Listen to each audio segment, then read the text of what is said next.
بسم الله الرحمن الرحيم الحمد لله والصلاة والسلام على سيدنا رسول الله وعلى آله وصحبه ومن والاه.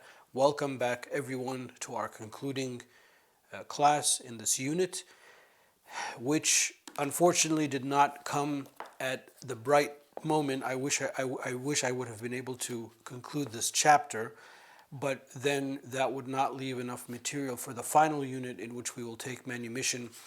So, it's just one of those things where that's how, when I divided as you know, I take the Hashia and I carve it up more or less into equal amounts of pages. So in each recording, each clip, not even each lesson, just each little clip, you get about the same amount of fiqh. In any case, in today's class, we are going to conclude the section of testimony. And we began in the last class talking about what are the 5 conditions for being upright, to having adala. And we said that adala, being upright, is kind of the basic goal of this section of understanding who is upright. We touched upon the major sins in the last class. I'll pick up on that again. I'll just kind of backtrack a little bit so we can take all 5. So having to avoid the major sins. Then we will talk about not persisting in the minor sins. And what does that mean vis-a-vis things that are not necessarily a sin but are disliked. Then we're going to talk about having sound beliefs. This is the kind of the issue that we talked about in the last class of bid'ah. Is there a type of bid'ah that's acceptable, meaning acceptable that it doesn't destroy one's uprightness, or are all bid'ahs a destruction of one's uprightness? Restraining oneself with anger. So we're going to talk about anger a little bit and why that's important. And then the last one, which kind of needs a little bit of discussion, is what in Arabic is called al-maru'ah, which is translated in our translation as adhere to the common standards of observant Muslims of one's time and place. And that's something that there is a change in that, as you can even see how it's translated. It can change from time, place, people, and circumstance, but it's a standard nonetheless that's important to understand, because we need to apply it in our time and place and circumstance, etc. Those are the major topics that we are going to discuss, inshallah, and that will conclude this unit, not conclude the chapter. We'll pick up this chapter in the next unit, and then we'll finish the book, inshallah. So I'll meet you back here for the next clip.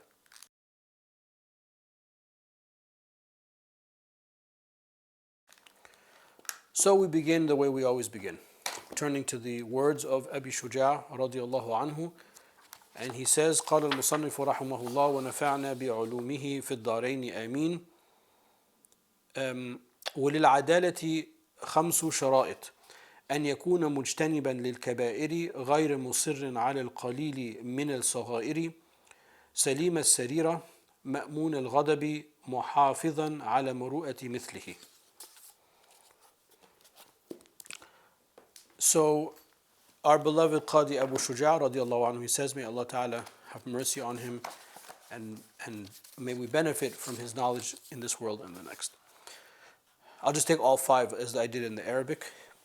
There are 5 conditions for being upright. One must avoid each of the enormities, the kaba'ir, or the major sins, not persist in even a small amount of minor sins, as-sagha'ir, have sound beliefs, restrain oneself when angry, and adhere to the common standards of observant Muslims of one's time and place, what is known as al-muru'ah. Okay, sorry, I just need to get towards the end of the book, so the book keeps flipping. I need to weigh it down. Let's see if there's any adillah. I don't think there is.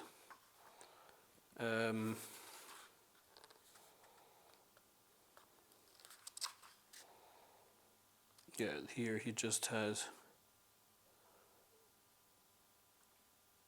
Well, actually that's wrong. So in the case of the major sins, we have the verse in Surah An-Nur saying when the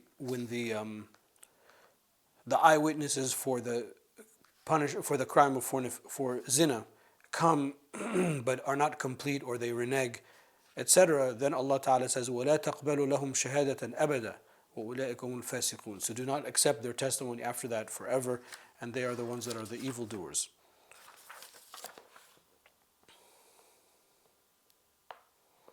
Okay, well, that's actually it. Okay, let's just get straight to the Hashia. And sorry, I'm a little disoriented. Okay, here it is. وللعدالة خمسة شرائط. خمس شرائط. So, being upright, as we said, which is the goal of this section, is to help us understand what makes a person upright. We said that the first thing, and these upright things, being upright, is a standard throughout time, place, and circumstance. Even though the last one, the muru'ah, can change. Other than that, all of the things that we're talking about, these are standard. So this is something that's a permanent kind of definition or a permanent understanding of what it means to be upright. And as I said, just to repeat for like the umpteenth time, this is also something that you will find an overlap when you talk about the books of fiqh. So in cases of courts and testimony, and the books of fiqh, specifically ilm al-riwayah, in the science of the narration of the hadith, that's where you're going to find all of these discussed. Okay, so the first thing we said is that one has to stay away from the major sins. So let's just recap that really quick. There's no harm in doing that. We said that the major sin are enumerated, and there are sins that are either the wrath of Allah subhanahu wa ta'ala, the curse of Allah subhanahu wa ta'ala is associated with the sin, the curse of the Prophet ﷺ, la'na Rasulullah such and such, the Prophet ﷺ cursed such and such, that there is a association with being in the hellfire for eternity. May Allah ta'ala protect us. And or there is a specific punishment associated with that. So that's kind of a comprehensive definition of the kaba'ir, and therefore it can be enumerated. We talked about how there are different ulama or sahaba or from the salaf that enumerated them in different ways, and the reason there are different numbers is because you can take one and you can expand it into kind of its derivatives. So, one has to stay away from the major sins. I hope that that's clear. One interesting point of law is, he says, what happens if somebody wants to, today, intends to do a major sin tomorrow?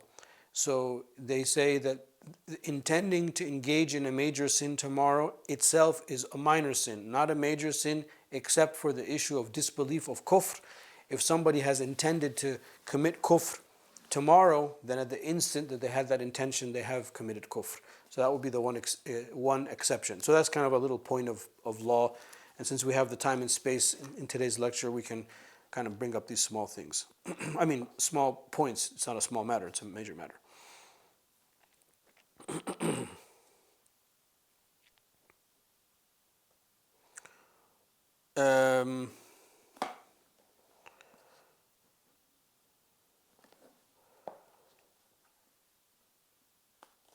So he mentions some of the major sins, so I can do that now.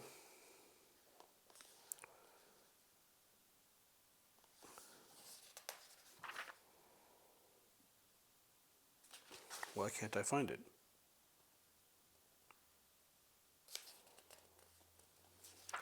I apologize.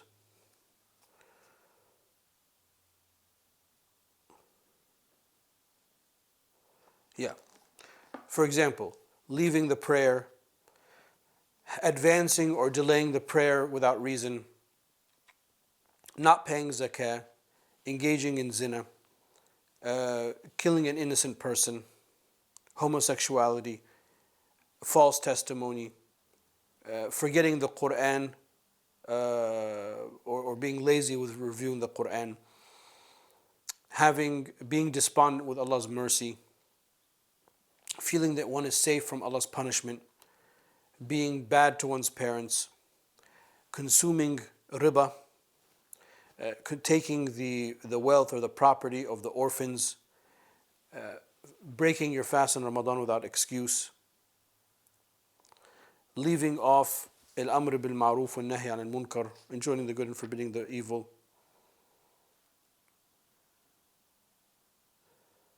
namima, backbiting. I guess by extension one could say lying.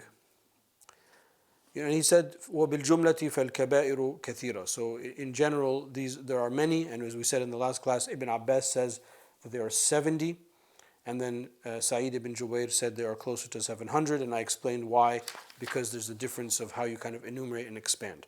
So that's kind of a little bit of what we talked about in the last class. And then related to that, the second thing is he says not persisting in the minor sins. Everyone sins. Kul ibn Adam khata, the Prophet ﷺ said. All human beings sin. وَخَيْرُ الْخَطَّئِينَ التَّوَّابُونَ. And the best of the sinners are those who constantly return to Allah subhanahu wa ta'ala. So we're not here talking about creating a situation in which there's no sin. We're talking about taking a sin, a small sin, and just living by that, just continually doing it. So anything that is known to be sinful, but is not at the threshold of the major sin, that's what we're talking about. We're not talking about matters that are disliked, makruh. That's not what we're talking about. What we're talking about, things that are sin, but they're not of the major kind, because they don't have the conditions that we mentioned. So for example, he gives, looking at that which is haram, exposing one's nakedness, abandoning or staying away from your Muslim brother or sister for more than 3 days, walking in an arrogant fashion, using some kind of najasa or ritual impurity or products that have ritual impurity in them on one's body or clothes without the need for or necessity for, and then he says playing backgammon, because of the hadith of Abi Dawood, من لعب بالنرد فقد عصى الله رسوله صلى الله عليه وسلم. This is an Abi Dawood related by Abi Musa al-Ash'ari radiallahu anhu. Whoever plays backgammon has gone against and gone against the Prophet ﷺ and Allah and His Prophet ﷺ. Now, I know that there is some debate in other schools, which I'm not necessarily going to get into here now, about those type of games. But the standard ruling in the madhab is that at best they're going to be disliked. Okay, let me pick up this discussion in the next clip, inshallah.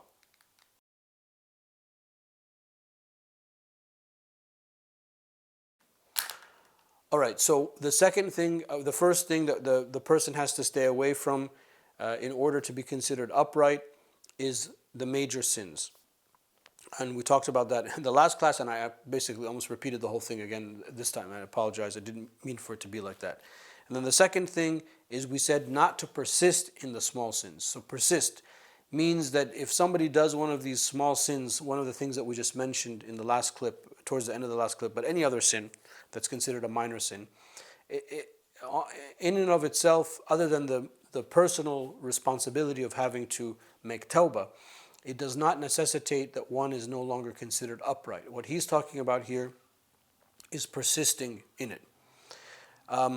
He mentions the difference of opinion in musical instruments, even in our own madhab. But a default response or a default minor sin would be unnecessarily listening to instruments that are considered haram. Acknowledging that it is a difference of opinion. So it's a difference of opinion. Making figurines of animals, taswir al-hayawan.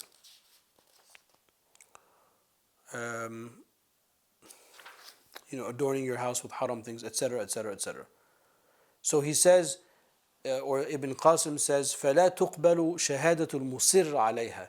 The person who's persistent and insisting on engaging in the minor sin all the time, their testimony is not taken. That doesn't mean, again, just to be clear, that somebody who commits the sin and then leaves it, or was informed, by the way, do you know that this is wrong, and they left it, that's fine. That does not reduce their uprightness or ability to make testimony. Here he's talking about al-israr, to continually persist in it.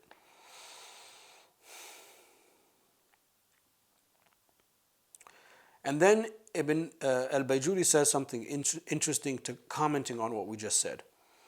He says, إلا إن غلبت طاعته على معصيته على معاصي, except for the person whose good deeds are more than their bad deeds.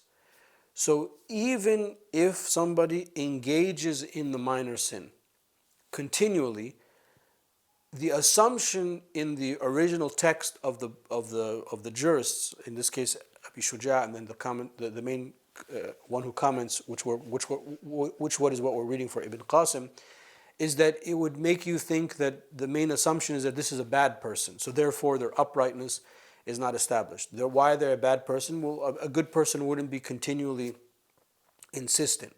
But by the time we get to al-Bayjuri, who is in the 18 teens and up until the 1820s, which is in relative history like the day before yesterday, or even like this morning, if this is the evening, there's a lot of what we say umum al-balwa. There's a lot of things that have become impermissible. Things that are impermissible are becoming commonplace, and things like that. Situation is not that good, so it is conceivable that people will engage in these type of small sins, but as long as that their good deeds outweigh their bad deeds, publicly, we can accept it.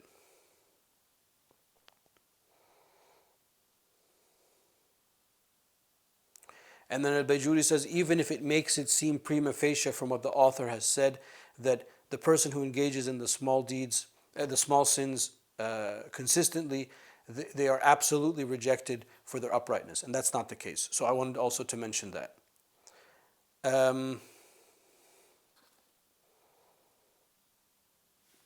Okay, I think we've done that. Now 3 is sound beliefs, salim as-sarira, which is meaning to have a good inside, literally, which is basically a way of saying he has sound aqidah.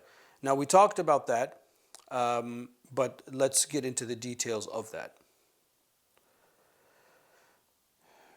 What is the exception to somebody who has not a sound aqidah, a Muslim who has not a sound aqidah, basically a person of bid'ah? He says, Ibn Qasim, فَلَا تُقْبَلُ شَهَادَةُ مُبْتَدَعٍ يَكْفُرُ أَوْ يَفْسُقُ بِبِدْعَتِهِ.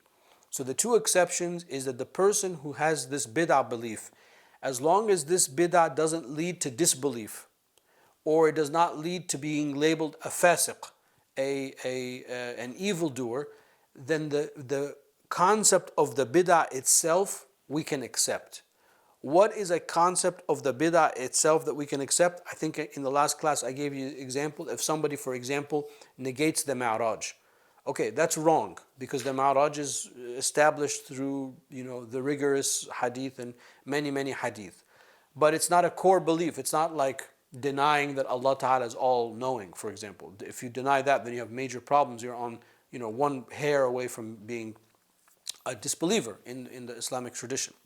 So there is room to encompass that bid'ah, and it does not remove one from being upright. Again, he says the 2 exceptions is that the first is that somebody's bid'ah leads to disbelief. The second is it leads to being an evildoer. So the examples he gives, the first example, disbelief.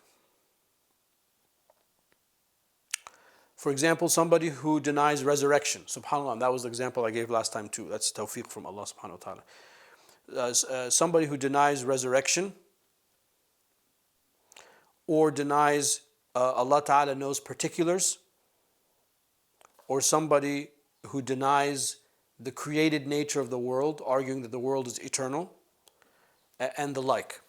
Now, what's wrong with those things? Well, what's wrong with those things is it denies the whole basic structure of Islam. If you deny resurrection, then basically you are also denying the concept of taklif. You are denying the concept of being morally responsible. What's the whole point of following a system of law and belief in which there is halal and haram as defined by the Muslim jurists and theologians? Because we will then be asked about these things Yawm al-Qiyamah. What's the point if there's no resurrection? So our belief in this whole legal system and way of life, basically an interpretation, a praxis, a way of enacting the Quran and Sunnah, is predicated upon because we have only this life and then we will be judged when we die. Or maybe we won't be judged and we'll just be, we'll get, inshallah, all of us just get a pass. But there is there is al-ba'th, there is the resurrection. So if you negate that, then you're also, it's so fundamental that it's like if you take a thread from your shirt and you keep pulling it and then the whole thing comes undone. That's one of those things. Not believing in God's, that Allah Ta'ala knows the particulars. And that was one of the things that Imam al-Ghazali, rahimahullah radiallahu anhu, accused the philosophers of. He accused them of falling into disbelief. How can Allah only know the generals and not the particulars?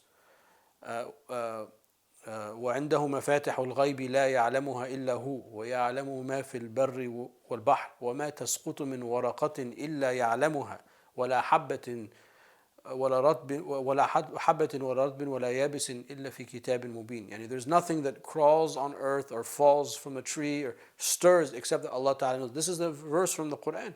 Yani it's prima facie. You don't even need to be a Razi level mufassir to understand that.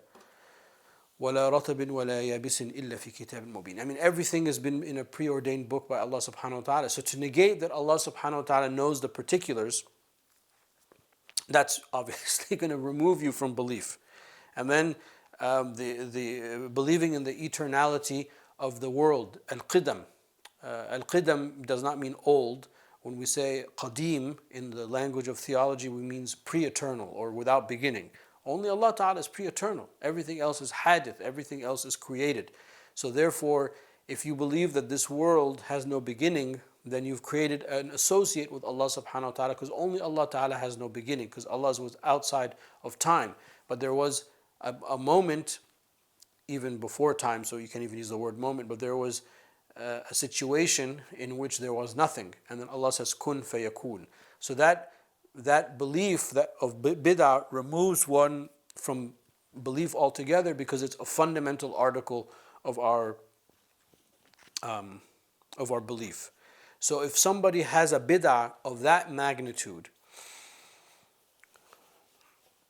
we're not going to necessarily say they are a disbeliever, because that can only happen through the court system, but we can reject their testimony and we can say that their uprightness has been breached, because they hold a belief that is so off the mark that itself, if taken to its logical conclusion, is disbelief.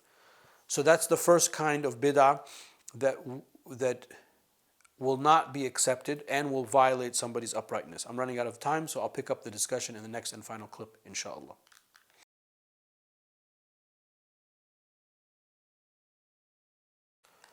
So we were saying that there are two types of bid'ah beliefs. One type of bid'ah beliefs leads to disbelief. I gave you some examples, such as not believing in resurrection, not that Allah Ta'ala doesn't know particulars, only generals, and believing in the eternality of the world. The second is that one is a fasiq, is a corrupt person by that bid'ah. And the example he gives is like the person who curses the Sahaba. And that's also the same example I gave in the last clip, and that's another thing of tawfiq, because I had not read that before, but I'm sure I've read it in the past, so it's in my mind. And he quotes Al-Jawhara, which I don't think we got to this section in the Jawhara yet, or depending on where you're consuming these classes. وَأَوْلُ التَّشَاجُرِ الَّذِي وَرَدْ إِنْ خُدْتَ فِيهِ وَاجْتَنِبْ دَاءَ الْحَسَدِ. So Imam Al-Laqani says in the Jawhara, which is the main poem that we study for our Aqidah classes, and we use the commentary of Al-Bayjuri as well. The first fitna, the first civil war, as sometimes it's referred to in Islam, that happened, we do not engage in a detailed analysis of it, so that we do not fall for the sickness of hasad, of having envy. I mean, this doesn't mean that we don't analyze it, meaning we don't go, we run away from the facts. He's saying we don't try to get into the intentions of the Sahaba, and we think good of all of the Sahaba. Even though within Sunni Islam we believe that Muawiyah was wrong completely and that Imam Ali alayhi salam was right completely. But that does not stop us from saying Sayyidina Muawiyah radiallahu anhu. Anyway, this is not a Sunni Shia class, but if somebody were to curse the Sahaba, then that would remove one, that bid'ah would make somebody fasiq. I mean, there's so many hadith that attest to not harming the Sahaba and not, and not accusing their uprightness. And as people of Sunnah and Jama'ah, we believe in the uprightness of all of the Sahaba, which, by the way, does not mean that they're infallible. I mean, we do in Sunni, and I think a lot of Sunnis just don't read Islamic history. But if you read the Tabari, I mean, you might even think a Tabari was a Shia, because the way he talks about the fitna of the early Sahaba, I mean, it's very clear who was right and who was wrong. But it doesn't stop us from doing taraddi on the Sahaba, and we don't curse the Sahaba. So that type of bid'ah, if somebody came and cursed the Sahaba, I stuff shudder to even think of that, and I hope that our ears would never hear such a thing. That person automatically, we would not take their testimony, because that's a bid'ah that makes them a corrupt person. They can be upset with the Sahaba. I mean, that's a different story, but not to go to the point of cursing them. And then, again, if somebody has a bid'ah that does not remove them from faith and does not make them a corrupt person, a fasiq, we accept their testimony and we accept their bid'ah. We don't accept their bid'ah. That bid'ah does not violate their testimony and their uprightness. That's what I wanted to say. An exception from all of this is the person who calls to their bid'ah.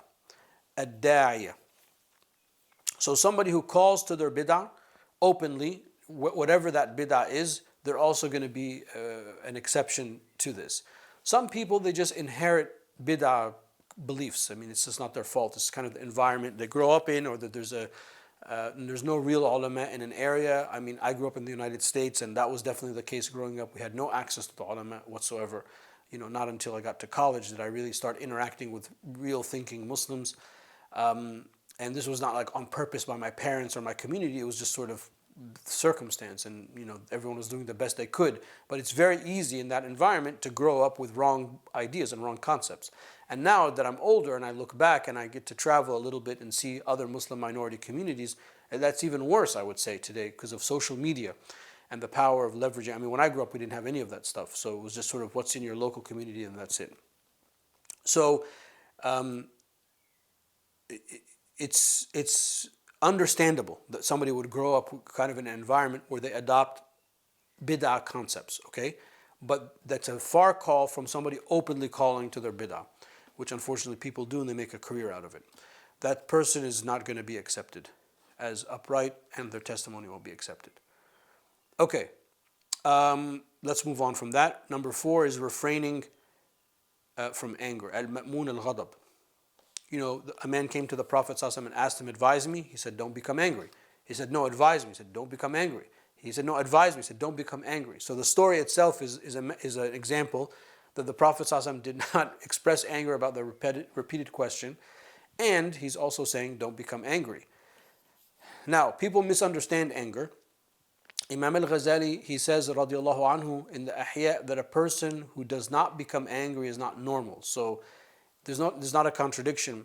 In other words, if nothing ever makes you angry, then you're not normal. Something's got to make you angry. But what the Prophet ﷺ said is, don't act out on that anger. Don't let that anger flare up and then you act out on that anger. And there are tools and mechanisms that the Sunnah leaves us on how to not act out on the anger. So that's what the Prophet ﷺ is meaning. So here we're talking about not somebody that never becomes angry, because that's impossible, but somebody who's able to control themselves. Because if you can't control yourself and you become angry, as Al-Ghazali and others, ethicists write, it kind of is the key to all bad traits. It's becoming angry, not being able to control yourself. Because then you have no self-discipline. And then he says in the Hashiyah, you won't be able to control your lower nafs. Where is that? بحيث لا توقعه نفسه والأمارة بالسوء عند غضبه في قول الزور أو إصرار على غيبة أو كذب أو نحو ذلك. So if a person is quick to become angry, then how then can we assume that they can control their lower nafs, and nafs al-ammara bisu, the nafs that constantly calls to bad action, about saying the wrong thing or doing the wrong thing, etc. 5, the last one, al-muru'ah. Okay, now al-muru'ah, as I said in the last class and in this class we're saying it again, This is something that is subject to change of time, place, people, and circumstance. By the way, you'll hear me constantly saying time, place, people, circumstance. These are called al-jihat al-arba'a, the four directions or the four aspects that can cause a ruling of the Sharia to change its manifestation. And this is something that we attribute, was best articulated by Imam al-Qarafi, radiallahu anhu, rahimahullah. So, you'll read in the books, for example, a man walking in the street without his head covered. Now, today, if I walk in the streets without my head covered, that doesn't really mean anything. It just means my head is not covered. I cover my head when I teach these classes, and I record out of respect for the subject and out of respect for the you and myself. But if I took my hat off, it wouldn't make me less capable of teaching the class. But it would be like a little odd. But you wouldn't say it's not against the muru'ah. But in the previous generation, that would have been unheard of. Or like, a man who doesn't have a beard who teaches the fiqh and the sharia. Even though only the Shafi'is say it's a sunnah. And on this, I'm a little bit more beyond the Shafi'i madhab. I mean, but anyway, I would never castigate anyone for not having a beard. I mean, it's totally understandable why somebody wouldn't have a beard. But a sheikh or an ustadh teaching the sharia and not having a beard, we would consider that odd. He also mentions eating in public, as I mentioned in the previous lecture. It's a type of awra, a type of like private nakedness that needs to be covered. He says, unless they're like, really need to eat and drink something out of great hunger or thirst. But those things are not the same today. If you saw me eating outside, or if you saw me, I was at like a sporting event with my children and I was just dressed in, as I call it, civilian clothing, and my hair wasn't covered, you wouldn't necessarily first think, oh, he's not an upright person. It's okay, it's acceptable. So these things can change. So when you read this section in Islamic law and similar sections, you need to be able to prevent yourself from falling into, you see, if you don't have your head covered, then you're not considered an upright person. And that's not, we have to find the equivalency of what it is today. Maybe frequenting certain places, doing certain things, having certain habits, so on and so forth. I mean, right now I'm kind of not finding an example, but this is something that will change with time, place, and circumstance. And that's why the translation is very good. Adhere to the common standards of observant Muslims of one's time and place. The observant Muslims of today, how do they basically function in public? So if you saw like your sheikh in the mall or buying something, you wouldn't think anything of it, because I mean, everyone has to go and buy from a store or a supermarket or something like that. That's nothing wrong with that. But that will change. So that's one of those 5 things that can change. Anyway, we've come to the end. I think you get the point. Wallahu ta'ala a'la wa a'lam wa sallallahu ala sayyidina wa mawlana Muhammad wa ala alihi wa sahbihi wa sallam.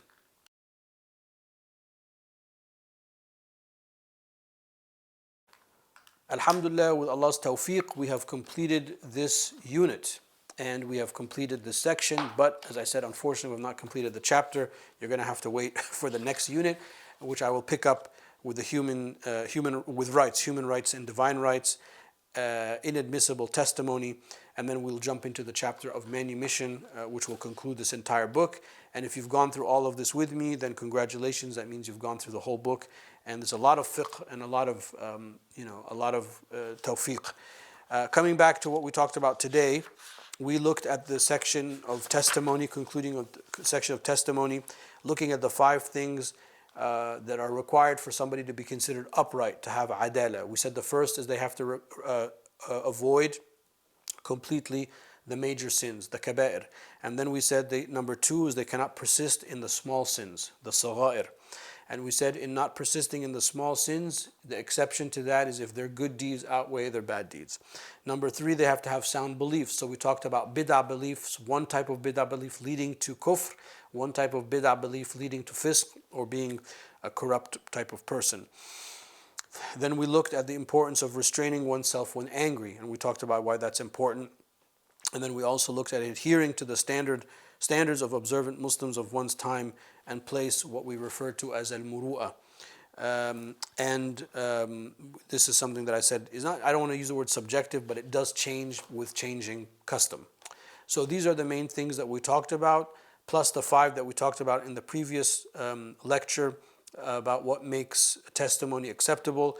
This gives us a whole concept of what adala is. So even though this is specifically in the section on courts and testimony, this in reality is a much broader topic that gives us a sense of how Islam sees propriety and how it sees proper public conduct, so on and so forth. So hopefully when you get to a section like this that has a lot of that stuff going on, you can start to think about other forms of application outside of simply just the court. Again, I apologize I was not able to do the entire chapter, just the way that the pages are in the hashia didn't add up the right way, and I would have had almost nothing for the final unit, which I don't want it just to be about slavery, because it's just, for obvious reasons, we don't need to hash that out in great detail. But anyway, onwards and upwards. Walhamdulillahi Rabbil Alameen. Wa sallallahu ala Sayyidina wa Mawlana Muhammad wa ala alihi wa sahbihi wa sallam.